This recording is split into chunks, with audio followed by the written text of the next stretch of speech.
The galaxy is a graveyard of broken oaths, a theater where glory is painted in ash and damnation. To speak of demonic ascension is to peel back the veil upon the darkest bargain ever struck by mortals. It is the dream whispered to every warlord who kneels before the altar of chaos, the promise of power eternal, of shedding fragile flesh for a body of warp fire and nightmare. Yet the truth is crueler still. Ascension is not liberation, it is annihilation, the burning away of all that was once human, all that was once self, until only a vessel remains, a plaything for gods who know no mercy and crave only excess. It is the gravest paradox of chaos, that the highest reward is also the final shackle. Gilded in ruin, if you are drawn into this descent, if the whispers of the warp and the tragedies of champions intrigue you, then walk with us deeper into the abyss. Share this path, lend your strength, and join us by subscribing, for this channel exists to give voice to the shadows of Warhammer 40,000, where loyalty, faith, and power are not ideals but weights that drag empires into the void.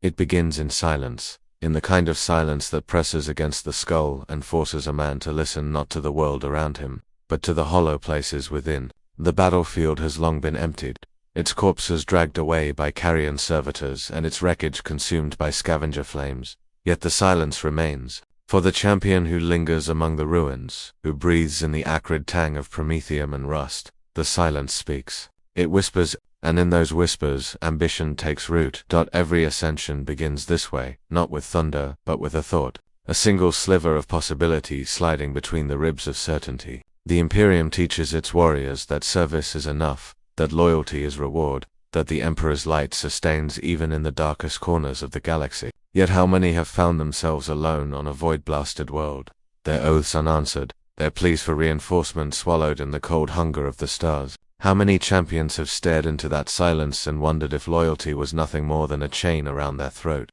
Temptation comes softly, not as a demon roaring from the warp, but as memory, as hunger, as fear of irrelevance. A warlord looks at the scars on his body, at the steel grafted to bone, at the trophies rusting on his armor, and knows that none of it will last. Flesh withers, steel deeds, even great ones, are forgotten by the administratum's endless, indifferent data. What use is a lifetime of war if the galaxy swallows you whole and leaves not even a name? It is in this despair that the whisper becomes a promise. The gods are subtle at first, a vision glimpsed in the periphery, a word that echoes too clearly from the lips of a dying foe. The shape of fire bending itself into symbols no mortal tongue can carry. For a sorcerer, it is the voice within the warp that grows clearer with each ritual, until dreams are no longer their own. For a warlord, it is the pattern of victories that begin to fall too neatly into place, as though unseen hands arrange each battle so that the path forward gleams brighter than the one behind. These are not accidents, these are threads of a net, woven with infinite patience, drawing the mortal closer.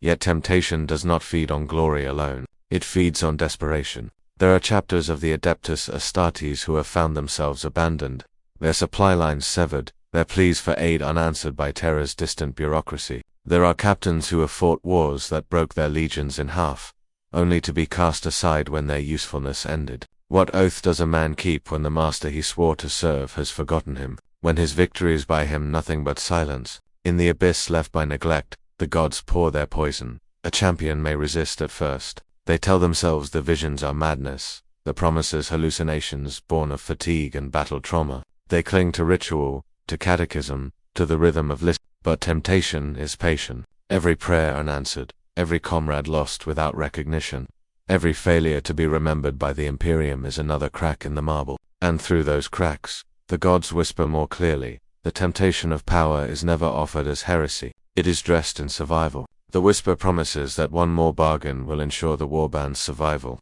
That one sacrifice will guarantee tomorrow's victory. A warlord tells himself that what he seeks is not immortality, but the chance to keep his brothers alive. A sorcerer insists that his rituals are not blasphemy, but necessary bulwarks against a cruel and uncaring galaxy. But each bargain shifts the weight of the scales, and soon survival is no longer the aim. The hunger becomes sharper, less about protecting others and more about preserving the self, the name, the glory that must not fade. That are countless tales of champions, who first glimpsed the path to ascension in the wreckage of war. A chaos lord kneeling in the mud of a dead hive world, staring at his reflection in a pool of blood and seeing horns crown his brow where none had been before. A sorcerer meditating in the shattered nave of a cathedral, only to find the frescoes of saints peeling away into leering demonic visages, their painted mouths moving with words only he could hear. Each story shares the same marrow, the realization that the line between loyalty and betrayal has already blurred, and that to step further requires only the smallest shift of the soul.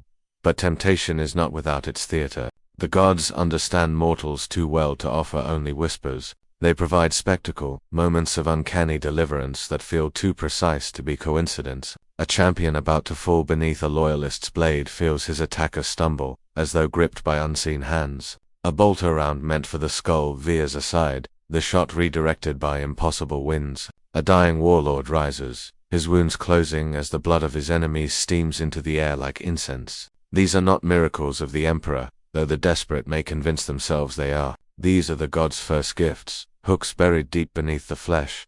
The path is never chosen in a single step. It is chosen in 1,000 small surrenders. The captain who decides to kill prisoners rather than feed them, because blood is cheaper than rations. The sorcerer who reads from a prescribed grimoire because the sanctioned tomes provide no answers. The warband that raids a shrine world not for conquest, but because their master demands spectacle to sustain his hold. Each act is rationalized. Each act is necessary, and each act draws the gods closer. It is said among the ecclesiarchy that every traitor once thought themselves faithful. There is truth in that.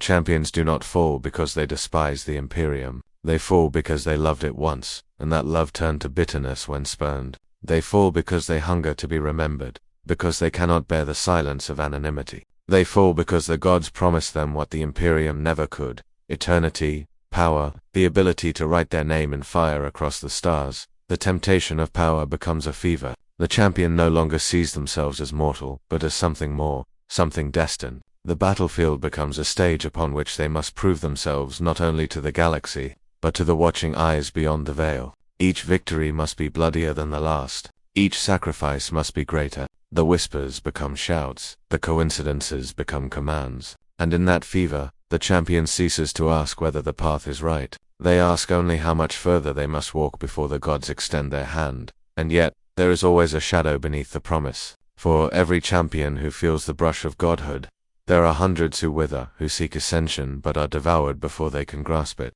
The gods are fickle. They demand everything, but give nothing certain in return. What they offer is not a contract, but a gamble. And so the temptation of power becomes not only a lure, but a trap, one that ensnares the champion in cycles of ever greater sacrifice, until they can no longer remember what life was like before the whispers began. That is how the temptation begins. Not with thunder, not with rebellion, but with silence, with hunger, with the unbearable thought that one's deeds may fade like dust in the archives of a dying Imperium. In that silence, the gods find their purchase. In that hunger, they plant their seeds. And in that desperation, the first step toward demonic ascension is taken, cloaked not in heresy, but in the promise of survival, of remembrance, of glory that will not fade, that the champion believes they are choosing. But in truth, the choice was made long before. In every unanswered prayer, in every forgotten victory, in every moment the Imperium failed to remember its own. The temptation of power is not the gods' first gift. It is their net. And once a mortal is caught within it, the struggle is no longer whether they will fall, but how quickly. No champion rises alone. The path to glory may begin in silence and solitude, but it never remains there. A single warrior, no matter how mighty, cannot carve an empire from the stars without hands to wield his banners, voices to echo his commands, and blood to stain the fields in his name. To become more than a soldier, to become a warlord or a prophet, one must gather others. Yet the gathering of followers is no liberation. It is its own form of bondage, a chain coiled as tightly around the master as it is around the servant. At first, the followers come willingly. They are comrades from long campaigns, veterans who have seen too much and begin to drift from the rigid orthodoxy of the Imperium. They are outcasts, the broken and the bitter, who see in their leaders' defiance a mirror of their own silent rebellion. Some are bound by blood oaths, others by fear, and still others by the dream of power reflected in the gleam of their master's eyes. They kneel not only to the gods, but to the man or woman who dares claim their whispers as destiny. But devotion is never simple. It demands constant feeding. A champion who gathers a warband soon discovers that loyalty cannot be held by silence or prayer alone. It must be bought with spectacle. Warriors do not follow a leader who hesitates. They follow one whose victories burn across the stars, whose cruelty instills terror in foes and comrades alike. The warband becomes a hunger, an ever-open maw that must be filled with victories, with loot, with blood. And so, the champion who once sought only to carve his name into eternity finds himself enslaved to the appetite of those who kneel before him. There is a bitter irony in this, for while the Imperium binds its warriors with chains of duty and oath, the path of chaos replaces those with chains of another kind. The master is not free, for the warband is restless. Each follower is a rival in waiting, each kneeling supplicant a dagger poised for betrayal. The champion must prove himself not once, but every moment. His throne is built upon bones, but it is also balanced on a blade's edge. And when he falters, when his victories cease to pour forth like a tide, those he commands will rise against him with the same zeal they once offered in worship. The bonds of devotion extend beyond mere warriors. There are slaves who must be fed and driven, serfs who maintain the armor, cultists who chant the names of the gods in endless, droning lit. There are entire hosts of mortals who orbit the champion like moons around a star, their lives bound to the fate of the warband. In their devotion they become parasites, draining their master's strength even as they exalt him. For every battle fought, there are mouths to feed, sacrifices to be made, spectacles to be staged. The champion's life becomes a theater, one where failure is death not only at the hands of his enemies, but of his own kin. That it is here that the gods' cruelty is most apparent. They demand followers, for what is a servant of chaos without worshippers to exalt his name? Yet they also demand that those followers hunger endlessly, their loyalty forever conditional upon victory and fear. In this way, the champion is bound twice over, to the gods who offer power, and to the mortals who demand proof of it. The more his legend grows, the heavier the chains of devotion become. There are tales whispered among the traitor fleets of warlords who ascended to Daemonic, only to be torn apart by their own legions in moments of weakness. There are champions who carved their way across a dozen systems, only to be struck down by the lieutenant they trusted most. For in the eyes of the devoted, worship is never unconditional. It is transactional. They kneel to power, not to the person who wields it. And power, by its nature, must be shown again and again, until the champion becomes a prisoner of his own victories. Even the rituals of worship become shackles. The warband demands sacrifices to appease the gods. The cult demands blood to sanctify their chants. The slaves demand spectacle to remind them why they endure chains. And so, the champion who once heard the whispers of the warp in silence now drowns in noise, the endless cacophony of prayer, demand and hunger. His every act is scrutinized, his every hesitation magnified. To falter in cruelty is to appear weak. To falter in victory is to appear forsaken, and the devoted are merciless in their judgment. There are moments of grandeur, of course, victories that swell the warband's pride, rituals where the gods make their presence felt in pillars of flame and rivers of blood. In such moments, the devotion feels like triumph, the chains like laurels. The champion stands upon the battlefield surrounded by acolytes chanting his name, his blade dripping with the lifeblood of enemies, his armor glowing with the favor of the gods. In these moments, he feels untouchable. But even then, he knows the truth, that tomorrow, the warband will demand more, that every triumph is only a reprieve, every victory a down payment against the next hunger.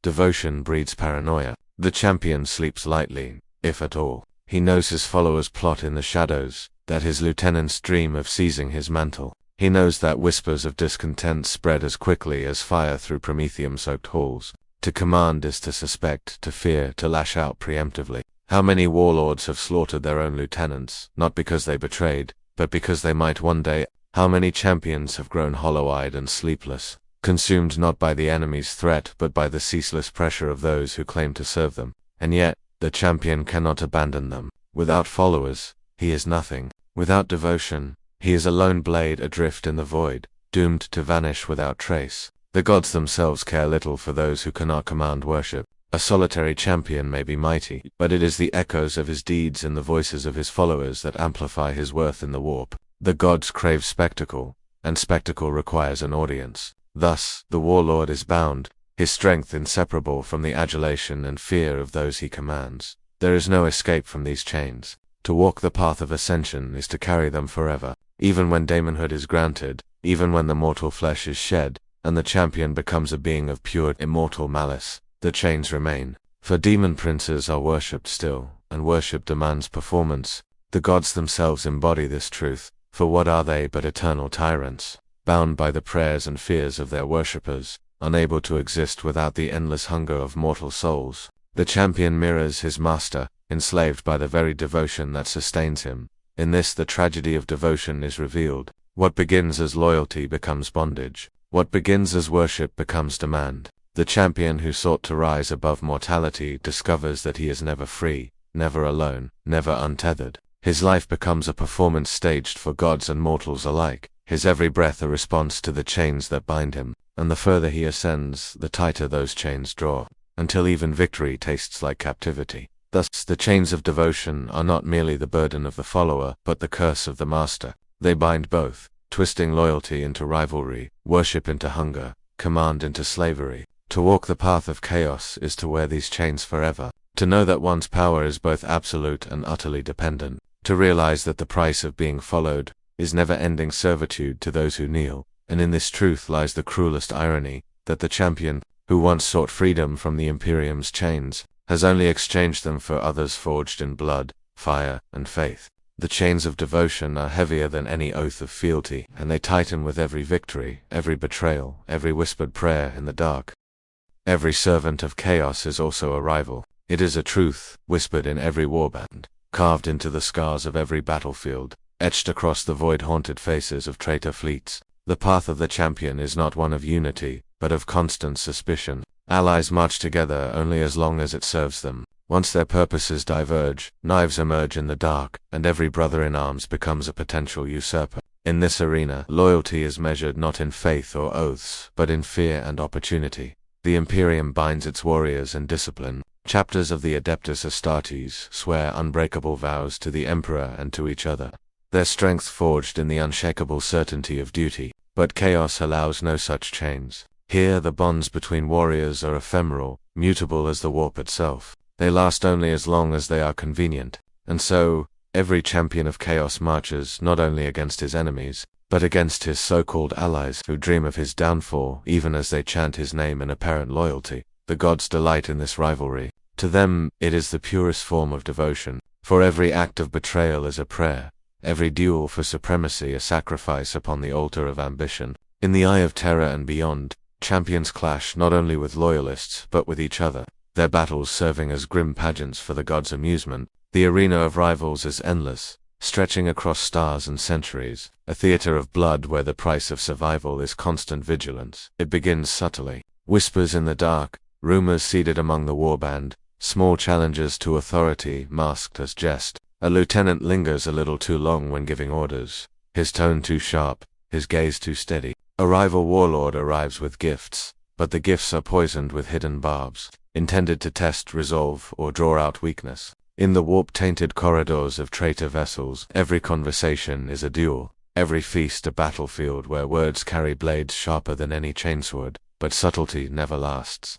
Inevitably, suspicion festers into violence. Rivals are not content with shadows forever. Ambition demands spectacle, and when rivalries ignite, the carnage is as grand as any war fought against the Imperium. Warbands split apart, once mighty fleets shattered by internecine conflict. Champions rise upon the corpses of their supposed brothers, their names sung in new hymns even as the blood of former allies stains their blades. To serve chaos is to exist in this perpetual civil war, where victory and betrayal are inseparable.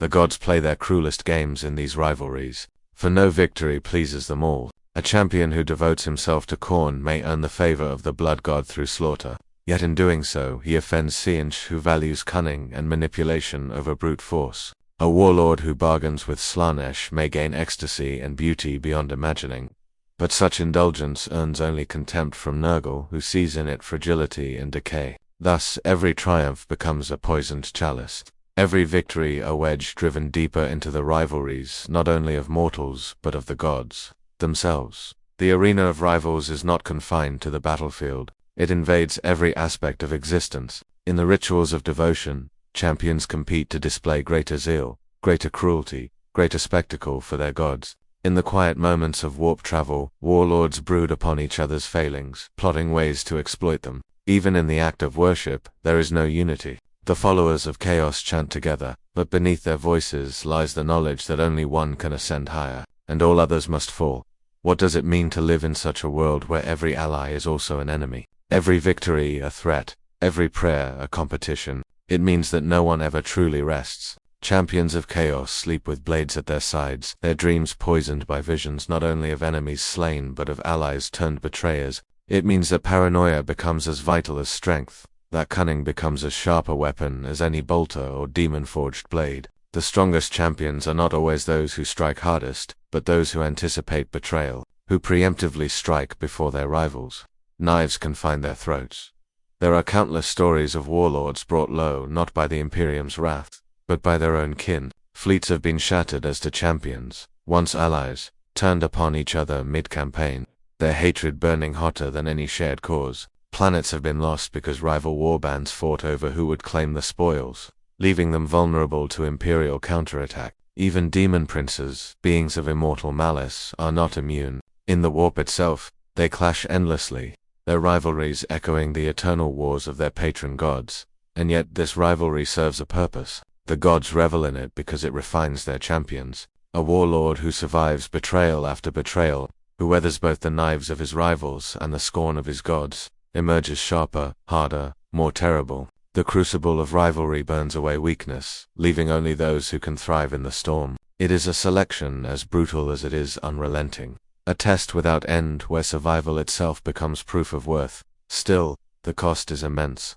For every champion who rises, a dozen fall, their names forgotten, their warbands consumed, their banners burned to ash. Entire fleets vanish into the eye, consumed not by imperial vengeance but by the hunger of rivals. The gods may be pleased, but the galaxy itself is littered with the wreckage of these endless contests, the silent testimony of ambition devoured by ambition. In the end, the arena of rivals is not a place but a condition of existence. It is the battlefield upon which every champion walks, the shadow that stalks every oath, the inevitability that haunts every alliance. To rise in chaos is to step into this arena willingly, to know that one's greatest enemy may not be the loyalist across the battlefield, but the ally standing at one's side. And the cruelest truth of all is this: even victory carries its poison. For every rival defeated, every betrayal survived, every triumph seized, another challenge awaits. The gods do not allow peace. They do not allow unity. They demand conflict,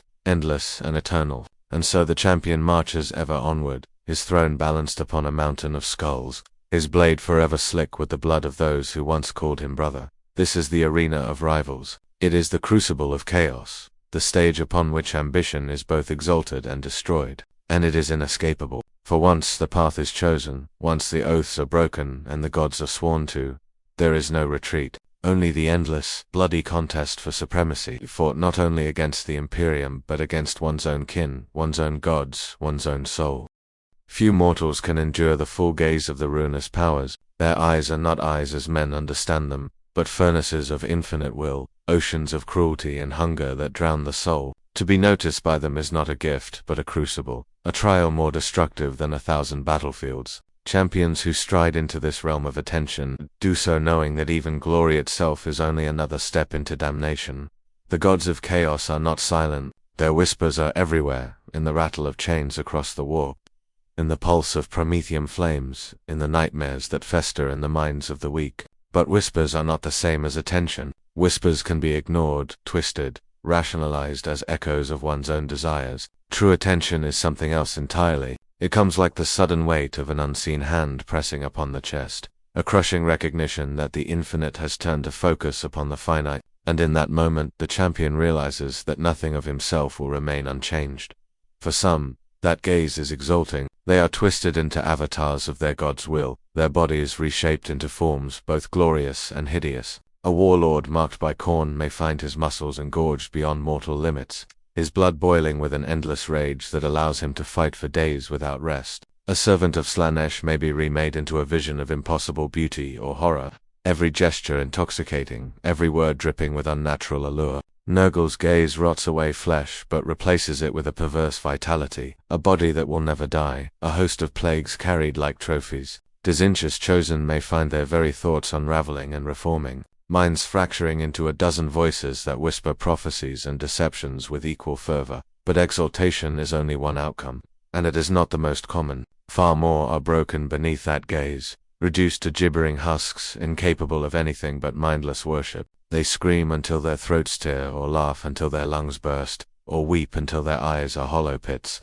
Some are transformed into monstrosities that cannot even be called warrior-spawned, abominations of writhing limbs and drooling maws, doomed to crawl forever in the shadows of the warp. This is the peril of divine attention. It is never merciful, never restrained. The gods do not grant unmeasured gifts. They seize, they twist, they devour. Imagine the terror of kneeling in a ritual chamber aboard a demon ship, the air heavy with incense and blood, the chanting of cultists rising in a crescendo. The champion bows his head, expecting to feel the usual tremor of the warp, the vague satisfaction of a god's indifference. But instead, silence falls. The incense freezes in the air, the chanting dies in every throat, and in that silence a presence presses down, so vast that it eclipses thought, so intimate that it knows the shape of every scar, every doubt, every hidden fear. In that moment the champion is naked before eternity, stripped of pride, stripped of pretense, known utterly and without mercy. How many can endure that? How many can feel the weight of the blood god's hunger gnawing at their veins and not collapse in madness?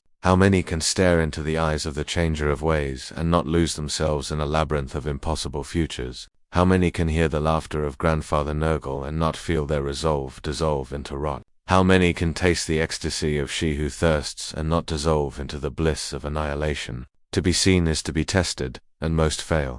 There are legends of those who survived, though at what cost none can say. Khan the Betrayer is said to stride the galaxy with Khorne's gaze upon him always, his axe a conduit of endless rage. Lucius the Eternal carries the attention of Slaanesh in every duel, his torment and ecstasy intermingled until his name itself becomes a prison. Typhus the Traveler is borne forward on Nurgle's diseased breath, a chosen harbinger of rot whose steps spread decay across worlds. Ahriman of the Thousand Suns is haunted by Dazinch's gaze, his every spell and scheme tangled in threads he cannot escape. These champions are exalted beyond comprehension, but even in their glory, they are chained. Their victories are not their own, their wills not truly free. They are the gaze made flesh, nothing more than extensions of their patron's endless hunger. And if such champions, exalted and infamous, remain trapped in the crucible of divine attention, what hope do lesser mortals have? None. Their survival is not a matter of strength but of whim. The gods are capricious,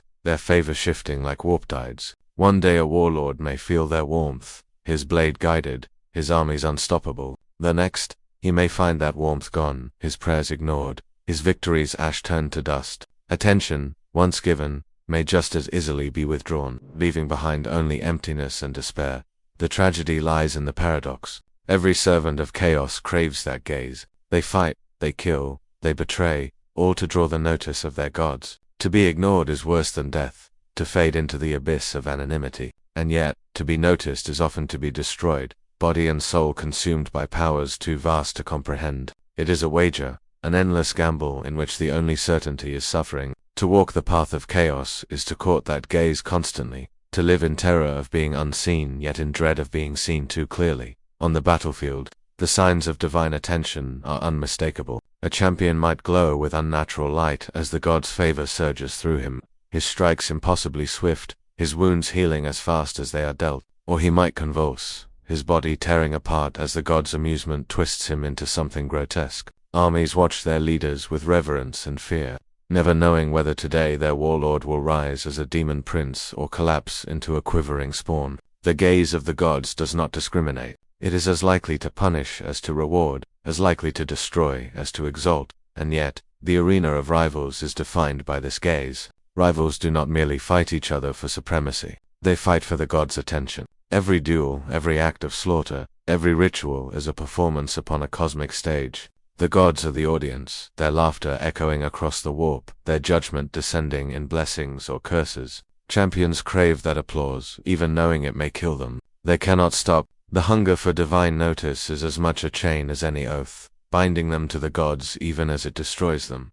What does it mean then to be chosen? To feel the furnace of Khorne's wrath in one's veins, to hear the whisper of Sejinj in one's dreams, to feel the caress of Slaanesh on one's skin, to choke on the sweetness of Nurgle's rot. It means never again being free. The chosen are never their own. Every action, every thought, every victory is claimed by their god. Their individuality dissolves, their identity consumed. Even their memories may be stolen, reshaped into parables for the god's amusement. They become eternal, Yes, but eternity is no mercy when one is nothing more than a mask worn by something vast and cruel. And so the gaze of the gods remains the greatest terror and the greatest prize of chaos. It is the fire that burns away weakness, the storm that exalts and annihilates alike. To seek it is madness, but to live without it is despair. This is the paradox that defines the path of the champion: to crave the gaze, to dread it, to fight endlessly for it, knowing that in the end, to be seen is to be consumed, and yet they fight on, because the alternative, the silence of being forgotten, the anonymity of death without notice, is unbearable. Better to burn in the gaze of the gods than to fade into nothingness. Better to scream in the crucible than to whisper unheard. This is the gaze of the gods. It is not blessing, it is not curse. It is both. It is neither. It is eternity looking upon mortality, and mortality breaking beneath the weight of that impossible attention. To be seen is to be lost. To be lost is to be remembered only as ash.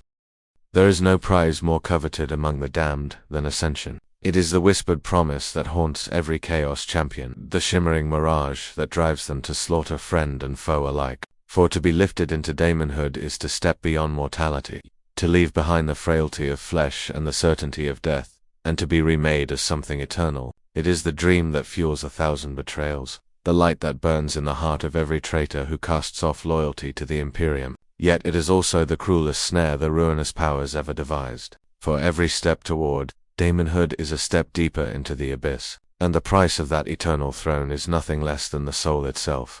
Ascension is not a ceremony granted by prayer alone. It is earned, or rather, it is demanded by the gods, who measure worth not in vows, but in blood, in devotion proved through acts of unspeakable cruelty, through sacrifices so vast they echo in the warp. A would-be prince cannot simply bow his head and await a blessing. He must carve his worth into reality with blade and fire, force the gods to notice him, and survive the crucible of their gaze. Only then, perhaps, will they stretch forth a clawed hand and drag him upwards into eternity. But the gods are capricious. They do not exalt out of fairness, nor from justice, nor even consistency. One champion may butcher worlds and be ignored, while another, with a single act of monstrous brilliance, may be remade in an instant. Ascension is not a ladder one climbs. It is a storm one must be consumed by, hoping that the lightning chooses to strike. The transformation itself is as terrible as it is wondrous. When a mortal is claimed, the flesh shreds away like parchment in flame, bones twisting into shapes not meant for human eyes. Warlords erupt into wings of sinew or flame, their voices becoming thunder or whispers that shatter sanity. Their weapons fuse with their bodies, their armor becomes their skin, and their souls are bound to the warp itself. For those who behold it, the moment of ascension is both awe-inspiring and horrifying. The sudden eruption of a god's will made manifest in one who was once a man. Entire warbands fall to their knees in ecstasy or terror as their leader is remade before their eyes. And yet, for all its grandeur, ascension is not liberation. It is a final chain, the moment when the last remnants of self are dissolved into service. A demon prince is no longer a man, no longer even an individual in the true sense. He is an extension of his patron's will, his thoughts intertwined with the hungers of a god. His victories are their victories, his conquests their conquests.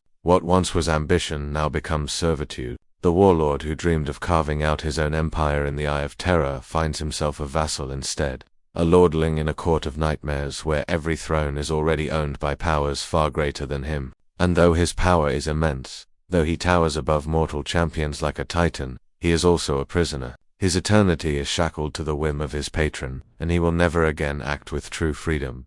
There is also the matter of the flesh left behind. Ascension annihilates the human in all but memory. The demon prince may recall his mortal life, but he is no longer that man. His voice no longer carries his old cadence. His touch no longer feels as it once did. To look upon the world is to see it through eyes stained by the warp, everything filtered through the lens of a god's appetite. Some demon princes revel in this, forgetting their humanity entirely. Others cling desperately to the fragments of their old selves, only to discover that memory itself corrodes, fading into dream. What is left, then, when the human is gone? Only the god remains, speaking through a mask that once had a name, and yet, the allure is undeniable. Mortal champions march into the fire willingly, knowing full well the fate that awaits them. For what alternative do they have? To die a nameless heretic, forgotten even by the gods they served? To wither into a chaos spawn, a mindless beast dragging itself through the muck? No, better to seize the crown of daemonhood, to burn away the dross of mortality and stand as an immortal warlord of the warp.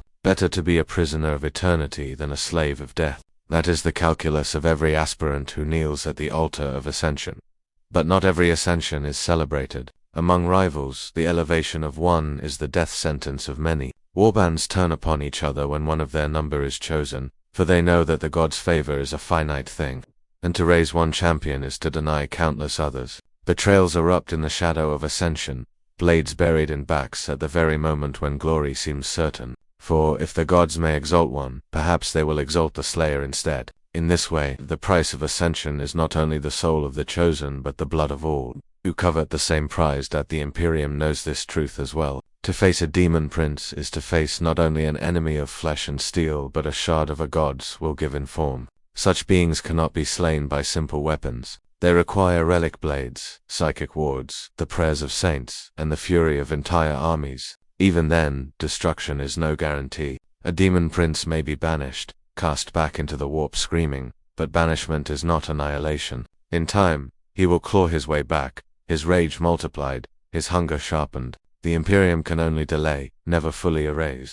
The nightmare of ascended traitors, and here lies the deepest cruelty of all. The demon prince believes himself triumphant, believes he has escaped the frailty of mortality, but in truth, he is a pawn forevermore. The gods exalt not to reward, but to bind. Every Ascension is a chain forged, every prince a slave enthroned. The mortal who once fought for ambition, for vengeance, or for freedom, finds that in eternity there is no freedom, only servitude stretched across infinite time. He has traded one master for another, and the new master will never die, never falter, never forgive. The price of Ascension, then, is not measured in blood or in suffering, though both are demanded in vast oceans. It is measured in selfhood, in the final surrender of all that makes one human. The champion who bows and rises as a demon does not rise as himself. He rises as property, as vessel, as fragment. His victories are not his victories, his triumphs not his triumphs. He is eternal, yes, but eternally hollow.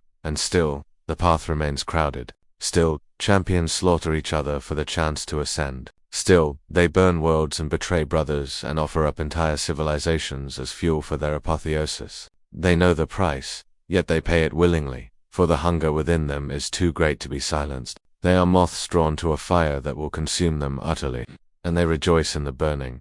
The galaxy is littered with their ruins, broken fortresses where Ascension rituals went awry, their halls crawling with spawn, planets scoured to ash in the name of a god who never answered, armies left leaderless when their champion was torn apart mid-ritual, their cries echoing in the void.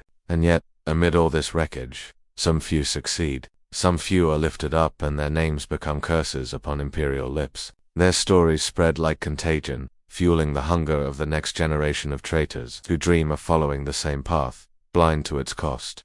This is the price of Ascension. It is not glory. It is not freedom. It is servitude eternal, a prison of divinity. And yet, it is the only prize worth chasing for those already damned. To refuse it is to fade. To embrace it is to be lost. In the end, the champion has no choice at all. The gods have already decided, and the dice were loaded from the beginning. To speak of eternity is to grasp at a concept so vast that mortal minds collapse under its weight. For a man, even for an Astartes, existence is defined by the heartbeat that measures time, the slow decay of flesh, the looming certainty of death. These shape meaning. But when one steps beyond death, when the chains of mortality are shattered by the will of the gods, what remains? To endure without end, to breathe forever the fumes of a ruined galaxy, to gaze unblinking across eons while all else withers. That is no triumph. It is a cursed art. The demon prince stands as a monument to this paradox. Elevated above mortals, clothed in power, he towers as a godling of the warp.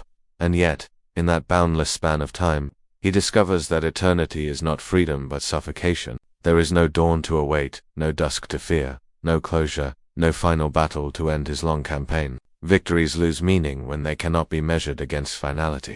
Defeat becomes hollow when even annihilation is denied him. Every wound heals. Every banishment is temporary. He rages across centuries, and still, the galaxy turns.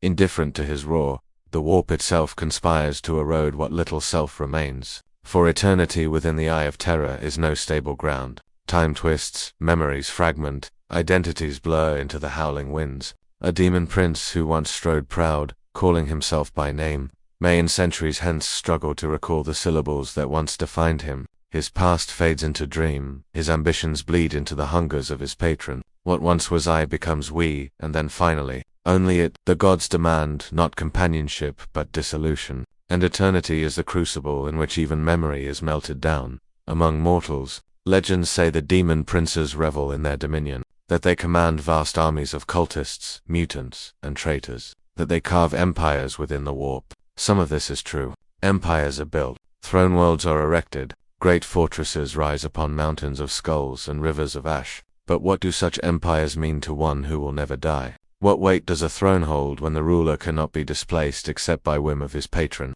To reign forever is not to reign in glory, it is to sit in stagnation, watching century after century bleed together until all victories taste of Ashdod.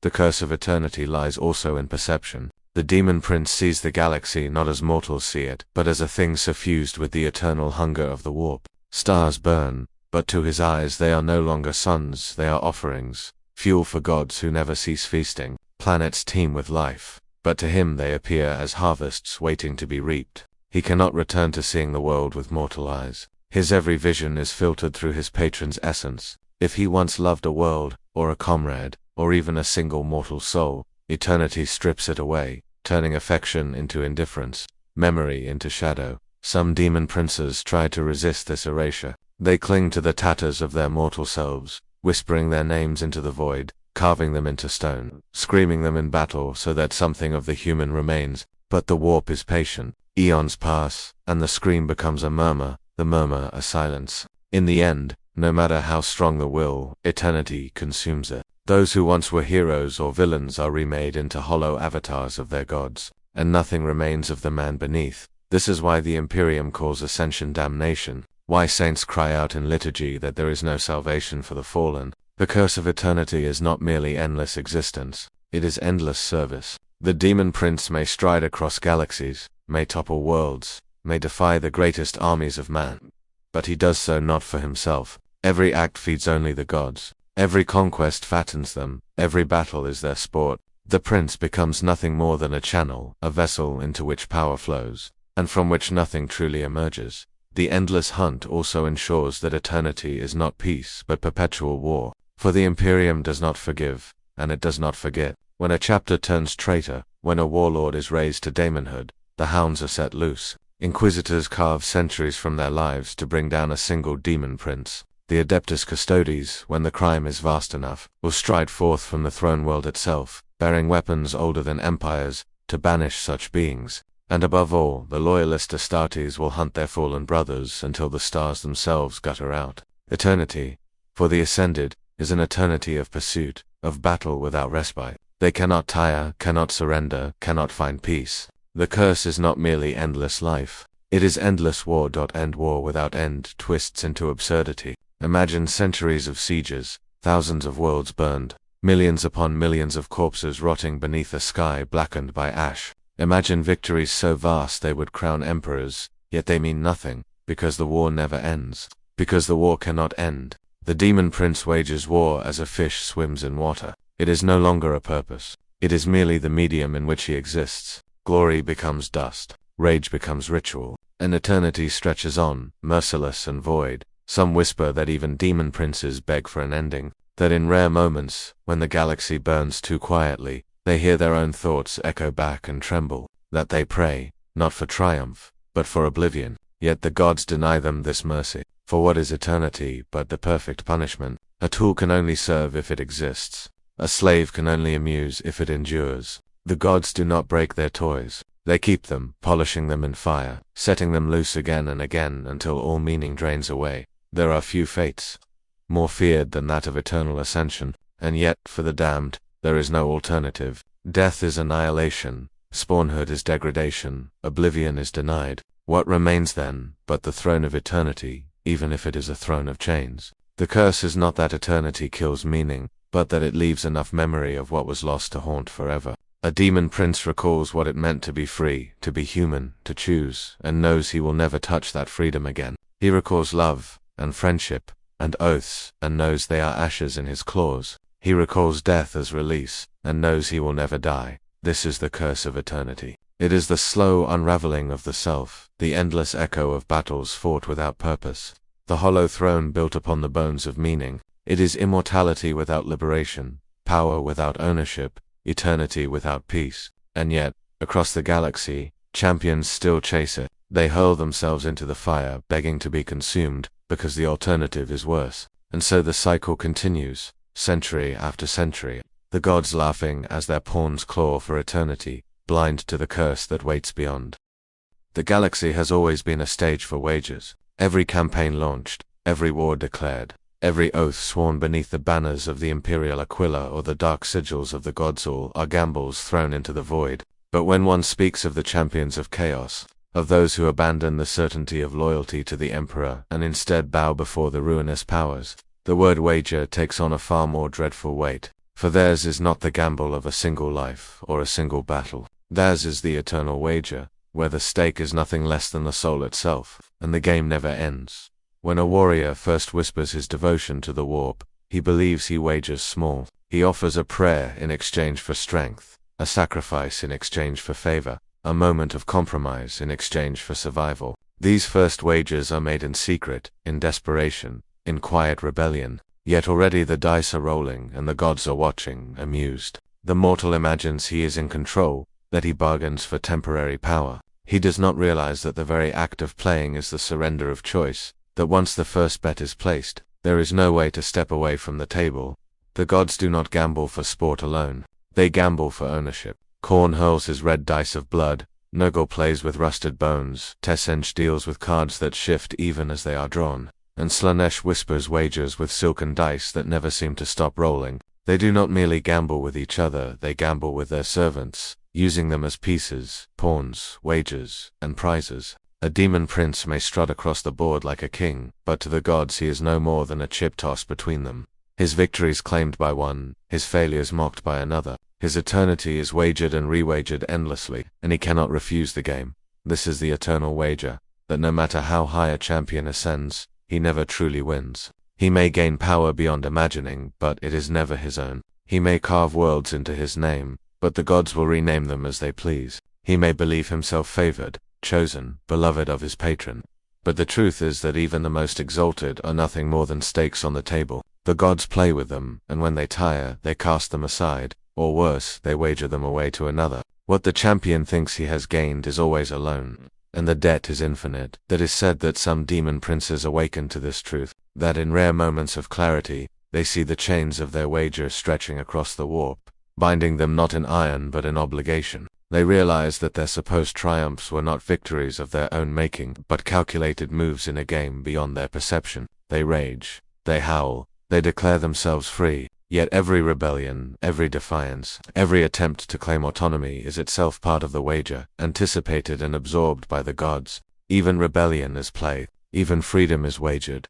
For those who are mortal still, who march the edge of damnation but have not yet crossed, the wager whispers like temptation. Will you stake your soul for the strength to strike down the foe before you? Will you bet your honor for the survival of your brothers? Will you gamble your loyalty for the certainty of vengeance? Again and again the questions are asked, and again the weak answer yes, casting their dice into the dark. It is not that they are foolish, it is that the wager is always dressed as necessity, as inevitability, as the only choice that remains when all other choices are stripped away. The Imperium knows this truth, and it fears it. It is why the Inquisition burns whole worlds to ash, why the Adeptus Custodes do not hesitate to slaughter billions if the scent of chaos lingers. They know that once the wager begins, it cannot be undone. Once the dice are cast, they will roll forever. Better a billion dead than a single champion allowed to place his bet upon the table of the gods. Better to burn a world to cinders than to let the wager spread. One whisper, one compromise, one hidden prayer at a time, and yet the wagers continue. Across the Eye of Terror, across the Imperium, in Manufactoria and spires, in trenches and on void ships, the game is played. Men and women bet their lives for promises they scarcely understand. Champions rise, demon princes ascend, legions march, empires burn, and still the gods sit at their table, watching, playing, wagering, and laughing. Always laughing. What, then, is the cost of power? Not the body it is remade, not the mind it is reshaped, not even the soul it is eternal. The true cost is the loss of ownership. To wager eternity is to become eternity's pawn, to never again make a move that is not part of another's design. To gamble with gods is to lose before the game even begins. For the house always wins. And in the warp, the house is eternal. The last tragedy is this: the champion knows, deep in the marrow of his soul, he knows he is not the master of his destiny. He knows his eternity is wagered again and again. That every act of defiance is another bet, that every victory is another debt, that every eternity is another round in the endless game. And still, he plays, because to refuse is to die, and death, to the damned, is denied. The eternal wager is the final truth of chaos, that there is no victory, no freedom, no end. There is only the game, and the game does not end. Champions fall, demon princes rise, gods laugh, and the dice roll on forever.